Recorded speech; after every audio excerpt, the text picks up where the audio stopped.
ಇವತ್ತಿನ ವಿಡಿಯೋದಲ್ಲಿ ಸೌತೆಕಾಯಿ ತಂಬುಳಿ ಹೇಗೆ ಮಾಡೋದು ಅಂತ ನೋಡೋಣ. ಸಮ್ಮರಿಗೆ ಸೂಪರ್ ಆಗಿರುವಂತಹ ರಿಚ್ ಫುಡ್ ಇದು. ಸೌತೆಕಾಯ್ದು ಚಿಪ್ಪೆ ಎಲ್ಲ ತಕ್ಕೊಂಡು ನಾವು ಇದನ್ನು ಚೆನ್ನಾಗಿ ಗ್ರೇಟ್ ಮಾಡ್ಕೊಬೇಕು. ಸೊ ದೊಡ್ಡ ಕಣ್ಣು ಏನಿದೆ ಅದರಲ್ಲೇನೇ ಗ್ರೇಟ್ ಮಾಡಿಕೊಂಡ್ರೆ ಸ್ವಲ್ಪ ಬಾಯಿಗೆ ಚೆನ್ನಾಗಿ ಸಿಗುತ್ತೆ. ತುಂಬ ಸಣ್ಣದ್ರಲ್ಲಿ ಮಾಡಿಕೊಂಡ್ರೆ ಅದು ಕರ್ಗೋದಂಗೆ ಇರುತ್ತೆ. ಸೊ ಚೆನ್ನಾಗಿ ಇದನ್ನು ತುರ್ಕೊಂಡಿದ್ದೀನಿ. ನೆಕ್ಸ್ಟ್ ಪ್ಯಾನಿಗೆ 1 ಟೇಬಲ್ ಸ್ಪೂನಷ್ಟು ಆಯಿಲ್ ಹಾಕ್ಕೊಂಡು ಇದು ತುರಿದಿಟ್ಕೊಂಡಿರುವಂತಹ ಸೌತೆಕಾಯಿನ ನಾನಿಲ್ಲಿ ಆ್ಯಡ್ ಮಾಡ್ತಾಯಿದ್ದೀನಿ. ಸೊ ಆ್ಯಡ್ ಮಾಡ್ಕೊಂಡು ಚೆನ್ನಾಗಿ ಇದನ್ನು ಫ್ರೈ ಮಾಡಬೇಕು. ಸೊ ಸೌತೆಕಾಯಿಲಿರುವಂತಹ ನೀರಿನ ಅಂಶ ಎಲ್ಲ ಹೋಗಬೇಕು. ನಿಮಗೆ ಹಸಿನೇ ಇದ್ದರೂ ಓಕೆ ಅಂತಂದರೆ ಸ್ವಲ್ಪ ಬೇಗನೆ ತಕ್ಕೊಬೋದು. ಇದಕ್ಕೆ ಸ್ವಲ್ಪ ಸಾಲ್ಟ್ನ ಆ್ಯಡ್ ಮಾಡ್ಕೊತಾ ಇದ್ದೀನಿ. ಸೊ ಸೌತೆಕಾಯಿಲಿರುವಂತಹ ನೀರೆಲ್ಲ ಬಿಟ್ಕೊಳ್ಳುತ್ತೆ, ಬೇಗ ಫ್ರೈ ಆಗುತ್ತೆ ಅಂತ. ಚೆನ್ನಾಗಿ ಫ್ರೈ ಆದಮೇಲೆ ಇದಕ್ಕೆ ನಾವು ಒಂದು ಮಸಾಲೆನ ಆ್ಯಡ್ ಮಾಡಬೇಕಾಗತ್ತೆ. ಆ ಮಸಾಲೆನ ಇಲ್ಲಿ ಫ್ರೈ ಮಾಡ್ತಾನೆ ಇನ್ನೊಂದು ಕಡೆ ನಾವು ಮಸಾಲೆನ ಮಾಡ್ಕೋಬೇಕಾಗತ್ತೆ. ಸೊ ಈ ಮಸಾಲೆಗೆ ಏನೇನು ಬೇಕು ಅಂತ ಅಂದರೆ 1 ರಿಂದ 2 ಟೇಬಲ್ ಸ್ಪೂನ್ ಅಷ್ಟು ತೆಂಗಿನಕಾಯಿ, ಹಸಿ ತೆಂಗಿನಕಾಯಿ ತಗೊಳ್ಳಿ. ಇದಕ್ಕೆ ಸ್ವಲ್ಪ ಹಸಿಮೆಣಸಿನ್ಕಾಯಿ, ನಿಮ್ಮ ಖಾರಕ್ಕೆ ಎಷ್ಟು ಬೇಕಾಗುತ್ತೋ ಅಷ್ಟು ನೀವಿಲ್ಲಿ ಆ್ಯಡ್ ಮಾಡ್ಕೋಬಹುದು. ಅರ್ಧ ಇಂಚಷ್ಟು ಶುಂಠಿ ತೊಗೊಂಡಿದ್ದೀನಿ.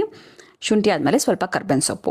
ಇಷ್ಟೂ ನೀರಿಲ್ದೇನೆ ಹಾಗೆ ತರಿಯಾಗಿ ರುಬ್ಬಬೇಕು. ನೀರು ಹಾಕ್ಕೊಳಕ್ಕೆ ಹೋಗಬೇಡಿ. ಈ ಥರ ತರಿಯಾಗಿ ರುಬ್ಬಿದ್ರೆ ಫ್ಲೇವರ್ ಚೆನ್ನಾಗಿ ಸಿಗುತ್ತೆ ನಿಮಗೆ. ಇನ್ನೊಂದು ಕಡೆ ಫ್ರೈ ಆಗ್ತಾ ಇರುವಂತಹ ಸೌತೆಕಾಯಲ್ಲಿ ನೀರಿನ ಅಂಶ ಎಲ್ಲ ಆಲ್ಮೋಸ್ಟ್ ಚೆನ್ನಾಗಿ ಹೋಗಿದೆ. ಈ ಟೈಮಲ್ಲಿ ನಾವು ರುಬ್ಬಿಟ್ಕೊಂಡಿರುವಂತಹ ಈ ತರಿಯಾಗಿರುವಂಥ ಮಸಾಲೆನ ಹಾಕ್ಕೊತಾ ಇದ್ದೀನಿ.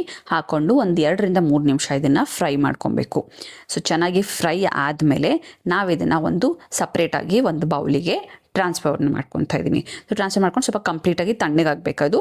ಅಷ್ಟರಲ್ಲಿ ನಾವು ಒಂದು ಒಗ್ಗರಣೆ ಮಾಡ್ಕೊಳ್ಳೋಣ. ಸಾಸಿವೆ, ಜೀರಿಗೆ ಮತ್ತು ಹಸಿಮೆಣ್ಸಿನ್ಕಾಯಿ, ನಿಮಗೆ ಖಾರಕ್ಕೆ ಎಷ್ಟು ಬೇಕೋ ಅಷ್ಟು. ಅದಾದಮೇಲೆ 1-2 ಒಣಮೆಣ್ಸಿನ್ಕಾಯಿ ಹಾಕ್ಕೊಂಡಿದ್ದೀನಿ.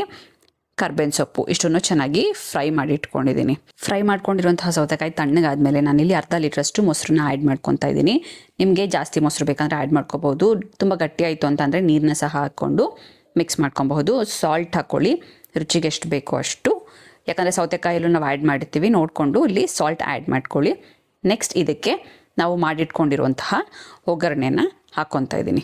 ತಂಬುಳಿ ಜೊತೆಗೆ ಒಗ್ಗರಣೆನ ಚೆನ್ನಾಗಿ ಮಿಕ್ಸ್ ಮಾಡ್ಕೊಳ್ಳಿ. ಸಾಲ್ಟ್ ಅಡ್ಜಸ್ಟ್ ಮಾಡ್ಕೊಳ್ಳೋಂಗಿದ್ರೆ ಮಾಡ್ಕೊಳ್ಳಿ. ಮತ್ತು ಒಳ್ಳೆ ಫ್ಲೇವರಿಗೋಸ್ಕರ ನಾನಿಲ್ಲಿ ಕೊತ್ತಂಬರಿ ಸೊಪ್ಪನ್ನ ಸಣ್ಣದಾಗಿ ಹೆಚ್ಚು ಹಾಕ್ಕೊತಾ ಇದ್ದೀನಿ. ಸೊ ಬಿಸಿ ಬಿಸಿ ಅನ್ನಕ್ಕೆ ಈ ತಂಬುಳಿ ಸೂಪರಾಗಿರುತ್ತೆ. ಬಿಸಿಲಿಗೆ ಒಳ್ಳೆ ಹೈಡ್ರೇಟಿಂಗ್ ಫುಡ್. ಟ್ರೈ ಮಾಡಿ. Thank you.